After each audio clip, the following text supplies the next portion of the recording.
ಮತದಾರರ ಪಟ್ಟಿ ವಿಶೇಷ ಪರಿಷ್ಕರಣಾ ಪ್ರಕ್ರಿಯೆಗೆ ಚುನಾವಣಾ ಆಯೋಗವು ಆಗಸ್ಟ್ 8ರವರೆಗೆ ಅವಕಾಶ ಕಲ್ಪಿಸಿರುವ ಹಿನ್ನೆಲೆ ಯಾವೊಬ್ಬ ಅರ್ಹ ಮತದಾರರು ಮತದಾರರ ಪಟ್ಟಿಯಿಂದ ವಂಚಿತರಾಗಬಾರದು ಎಂಬ ಉದ್ದೇಶದಿಂದ ನಗರ ಹಾಗೂ ಗ್ರಾಮೀಣ ಪ್ರದೇಶಗಳಲ್ಲಿ ವಿಶೇಷ ಮನೆ ಭೇಟಿ ಅಭಿಯಾನಕ್ಕೆ ಬಿಜೆಪಿ ಜಿಲ್ಲಾಧ್ಯಕ್ಷ ಶ್ರೀಕಲ್ ರಾಮಚಂದ್ರಗೌಡರು ಚಾಲನೆ ನೀಡಿದರು.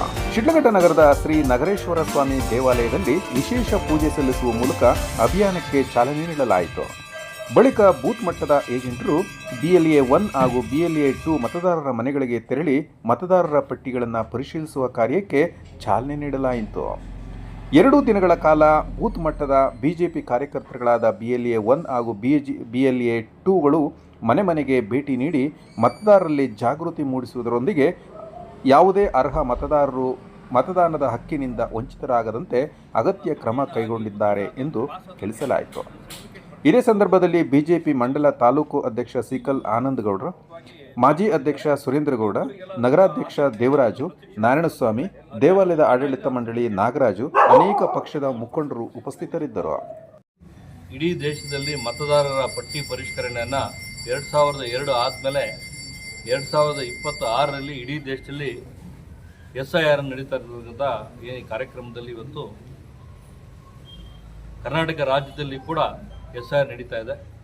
ನಮ್ಮ BJP ಪಕ್ಷದಿಂದ ನಮ್ಮ ರಾಜ್ಯಾಧ್ಯಕ್ಷರ ಆಜ್ಞೆಯ ಮೇರೆಗೆ ಇವತ್ತು 25ನೇ ತಾರೀಕು 26ನೇ ತಾರೀಕು ಅಂದರೆ ಶನಿವಾರ ಭಾನುವಾರ ಇಡೀ ರಾಜ್ಯದಲ್ಲಿ ಕಡಿಮೆ ಅಂದ್ರೂ 1 ಕೋಟಿ ಮನೆಗಳಿಗೆ ಎಲ್ಲ ಕಾರ್ಯಕರ್ತರು ಮನೆಗೆ ಹೋಗ್ಬಿಟ್ಟು SIR ಏನು ನಡೀತಾ ಇದೆ, ಯಾವ ಥರ ನಡೀತಾ ಇದೆ, ಯಾರನ್ನ ತೆಗಿಬೇಕು, ಯಾರನ್ನ ಸೇರಿಸ್ಬೇಕು, ಯಾರ್ಯಾರು ಬಂದು ಡಬಲ್ ಎಂಟ್ರಿ ಇದೆ, ಯಾರ್ಯಾರು ತೀರ್ಕೊಂಡಿದ್ದಾರೆ, ಯಾರ್ಯಾರು ಯುವಕರಿದ್ದಾರೆ ಸೇರಿಸ್ಬೇಕಂತಕ್ಕಂಥದ್ದು, ಒಂದು ಮನೆಯಿಂದ ಮತ್ತೊಂದು ಮನೆ ಬೂತ್ಗೆ ಹೋಗಿರ್ತಕ್ಕಂಥವ್ರನ್ನ ಆ ಬೂತಲ್ಲಿ ಸೇರಿಸ್ತಕ್ಕಂಥದ್ದು, ಒಂದು ಸಕ್ರಿಯವಾಗಿ ಎಲ್ಲರ ಮತಪಟ್ಟಿಯಲ್ಲಿ ಗಟ್ಟಿಯಾಗಿ ಮಾಡಬೇಕಂತಕ್ಕಂಥ ಏನು ಇವತ್ತು 2 ದಿವಸದ ಅಭಿಯಾನ ಇದೆ.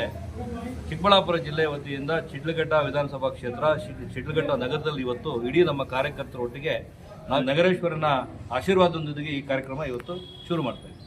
ಈಗ ಗ್ರಾಮೀಣ ಭಾಗದಲ್ಲಿ ಇನ್ನು ಕೆಲವು ಗ್ರಾಮಗಳಲ್ಲಿ ಯಾವುದೇ SIRದು ಫಾರ್ಮ್ಗಳಾಗಲಿ ಇನ್ನು ತಲುಪಿಲ್ಲ ಅಂತ ಹೇಳ್ತಾರೆ. ನಮ್ಮಲ್ಲಿ ಇವತ್ತು BLA 1 ಅವ್ರ ಜೊತೆಗೆ BLA 2ಗಳು ಪ್ರತಿಯೊಂದು ಬೂತಲ್ಲಿ ಇರ್ತಕ್ಕಂಥವ್ರು ಕೂಡ ಜವಾಬ್ದಾರಿ ಕೊಟ್ಟು ಎಲ್ಲ ಬಂದು ಎಲ್ಲ ಮನೆ ಎನಿಮಿನೇಷನ್ ಫಾರ್ಮ್ನ ಯಾರ್ಯಾರು ಮತಪಟ್ಟಿಯಲ್ಲಿ ಇರ್ತಕ್ಕಂಥ ಎಲ್ರಿಗೂ ಸೇರ್ತಕ್ಕಂಥ ಕಾರ್ಯಕ್ರಮ ಮಾಡ್ತಾ ಇದ್ದೀವಿ. ಮತಪಟ್ಟಿಯಲ್ಲಿ ಮತ ಇಲ್ಲ ಅಂತಕ್ಕಂಥದ್ದನ್ನ ಮತ ಸೇರ್ತಕ್ಕಂಥದ್ದು, ಮತ ಇದ್ದರೆ ಏನಾಗುತ್ತೆ ಅಂತ ಹೇಳಿದ್ರೆ ಅವರವರ ಗೌರ್ಮೆಂಟ್ ಸ್ಕೀಮ್ಸ್ ಆಗಲಿ ಅವ್ರು ಕೊಡ್ತಕ್ಕಂಥ ಜವಾಬ್ದಾರಿ ಇರ್ತಕ್ಕಂಥದ್ದಾಗಲಿ ಅವ್ರಿಗೆಲ್ಲ ಒಳ್ಳೇದಾಗುತ್ತೆ. ಅವರಿಗೆ ಒಂದು ಐಡೆಂಟಿಫಿಕೇಷನ್ ಸಿಗುತ್ತೆ. ನಾನು ಭಾರತೀಯನಿದ್ದೀನಿ, ನಾನು ಇರ್ತಕ್ಕಂಥ ಈ ರಾಜ್ಯದಲ್ಲಿದ್ದೀನಿ, ನಾನೊಬ್ಬ ಪ್ರಜೆ ಅಂತಕ್ಕಂಥದ್ದನ್ನು ಐಡೆಂಟಿಫಿಕೇಷನ್ ಆಗ್ತಕ್ಕಂಥದ್ದು ಇದಾಗುತ್ತೆ. ಮತ ಬಂದ್ಬಿಟ್ಟು ಮತದ ಶಕ್ತಿ ಎಲ್ರಿಗೂ ಗೊತ್ತಿರ್ತಕ್ಕಂಥದ್ದೇ. ಅವರ ಮತಪಟ್ಟಿಯಲ್ಲಿ ಮತ ಇದ್ದರೆ ಅವರ ಶಕ್ತಿನೇ ದೊಡ್ಡದು. ಹಂಗಾಗಿ ಎಲ್ಲರದ್ದು ಮತ ಇರ್ತಕ್ಕಂಥದ್ದು ಸೇರಿಸ್ಕೊಳ್ತಕ್ಕಂಥದ್ದು ಅವರವರ ಜವಾಬ್ದಾರಿ. ಭಾರತದಲ್ಲಿ ಸಾಕಷ್ಟು ವಿದ್ಯಾರ್ಥಿಗಳು ಎಲ್ಲ ಸರ್ಕಾರಗಳಲ್ಲಿ ಕೂಡ ಈ ಒಂದು ಪ್ರಶ್ನೆ ಪತ್ರಿಕೆ ಸೋರಿಕೆ ಮಾಡ್ತಕ್ಕಂಥದ್ದು ಸದಾ ಮಾಡ್ಕೊಂಡು ಬರ್ತಾ ಇದ್ದಾರೆ. ಇದು ಇವತ್ತು ಆಗಿರ್ತಕ್ಕಂಥದ್ದು ಹೊಸದೇನಲ್ಲ. ಆದರೆ ಎಷ್ಟೋ ಸರಿ ವಿದ್ಯಾರ್ಥಿಗಳಿಗೆ ಪ್ರಶ್ನೆ ಪರೀಕ್ಷೆ ಲೀಕ್ ಆಗಿದೆ, ಎಕ್ಸಾಮಿನೇಷನ್ ಕ್ಯಾನ್ಸಲ್ ಆದಮೇಲೆ ಒಂದೊಂದು ವರ್ಷ ಅವ್ರ ಭವಿಷ್ಯಗಳು ಕೂಡ ಹಾಳಾಗಿದೆ. ಆದರೆ ಇವತ್ತು ನರೇಂದ್ರ ಮೋದಿ ಅವರ ಸರ್ಕಾರದಲ್ಲಿ ಪ್ರಶ್ನೆ ಪತ್ರಿಕೆ ಸೋರಿಕೆ ಆಗಿದೆ ಅಂದಿದ ತಕ್ಷಣ ಇಮಿಡಿಯೇಟಾಗಿ ಎಲ್ಲಿ ಸೋರಿಕೆ ಆಯಿತು ತನಿಖೆ ಮಾಡಿ ತಕ್ಕ ಶಿಕ್ಷೆ ಕೊಡ್ತಕ್ಕಂಥ ಕೆಲಸ ಮಾಡ್ತಾ ಇದ್ದಾರೆ. ಹಂಗಂತೂ ಸುಮ್ಮನೆ ಇಲ್ದಿರ ತುಂಬ ಜಾಗೃತಿಯಾಗಿ ಇಮಿಡಿಯೇಟಾಗಿ ಮತ್ತೆ ಎಕ್ಸಾಮಿನೇಷನ್ ಕಂಡಕ್ಟ್ ಮಾಡಿದ್ದಾರೆ. ತುಂಬ ಸಕ್ಸಸ್ಫುಲ್ ಆಗಿ ಮಾಡಿದ್ದಾರೆ. ಅದೇ ರೀತಿ ರಿಸಲ್ಟು ಬಂದಾಗಿದೆ.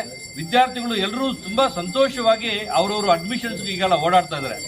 ಆದರೆ ವಿರೋಧ ಪಕ್ಷಗಳು ಇದನ್ನೇ ಒಂದು ಅಸ್ತ್ರವಾಗಿ ಬಳಸ್ಕೊಂಡು ಎಲ್ರಿಗೂ ಮಾಹಿತಿ ಕೊಡ್ತಕ್ಕಂಥದ್ದು, ಸುಳ್ಳು ಮಾಹಿತಿಗಳು ಕೊಟ್ಕೊಂಡು ಅವ್ರಿಗೆ ಇರ್ತಕ್ಕಂಥ ಕಾರ್ಯಕ್ರಮಗಳಿದೆ. ಆರ್ಟಿಕಲ್ 370ನ ಕ್ಯಾನ್ಸಲ್ ಮಾಡಬೇಕು ಅಂತ ಹೇಳೋದು. ಈ ಜಂತರ್ ಮಂತರಲ್ಲಿ ಹೋಗಿ ಇರ್ತಕ್ಕಂಥ ಸ್ಟೂಡೆಂಟ್ಸು ಏನು ನಾವು ಅಲ್ಲಿ ಅವರು ಪ್ರತಿಭಟನೆ ಮಾಡ್ತಾ ಇದ್ದಾರೆ, ಅದರಲ್ಲಿ ಹೋಗಿ ರಾಜಕೀಯವಾಗಿ ಈ ಕಾಂಗ್ರೆಸ್ಸಲ್ಲಿ ಇರ್ತಕ್ಕಂಥ ನಾಯಕರು, ಮಹಾನ್ ನಾಯಕರು ಮತ್ತು ವಿರೋಧ ಪಕ್ಷದಲ್ಲಿರ್ತಕ್ಕಂಥ ಎಲ್ಲರೂ ಕೂಡ ಒಟ್ಟಿಗೆ ಒಗ್ಗಟ್ಟಲ್ಲಿ ಸೇರಿಕೊಂಡು ಆರ್ಟಿಕಲ್ 370ಗೂ ಚುನಾವಣೆಯಲ್ಲಿ ಏನು ಇವತ್ತು ನೀಟ್ ಪರೀಕ್ಷೆಗೂ ಏನು ಸಂಬಂಧ ಏನಿದೆ. ಹಂಗಾಗಿ ಅಲ್ಲಿರ್ತಕ್ಕಂಥ ವಿದ್ಯಾರ್ಥಿಗಳೇ ಇವತ್ತು ಬೇಜಾರಾಗಿದ್ದಾರೆ. ಅವರೇ ಕೂಡ ಅವರಿಗೆಲ್ಲ ತಕ್ಕ ಪಾಠ ಕಲಿಸ್ತಕ್ಕಂಥ ಕೆಲಸ ಮಾಡ್ತಾ ಇದ್ದಾರೆ. ಹಂಗಾಗಿ ಈ ರಾಜಕಾರಣ ಮಾಡ್ತಕ್ಕಂಥದ್ದು ಇವರು ರಾಜಕೀಯವಾಗಿ ಮಾಡಬೇಕು. ಯುವಕರ ಮನೋಭಾವನೆಗಳು ಮತ್ತೆ ಈ ಚಲಾಟ ಆಡ್ತಕ್ಕಂಥದ್ದು ದೊಡ್ಡ ದುರಂತ.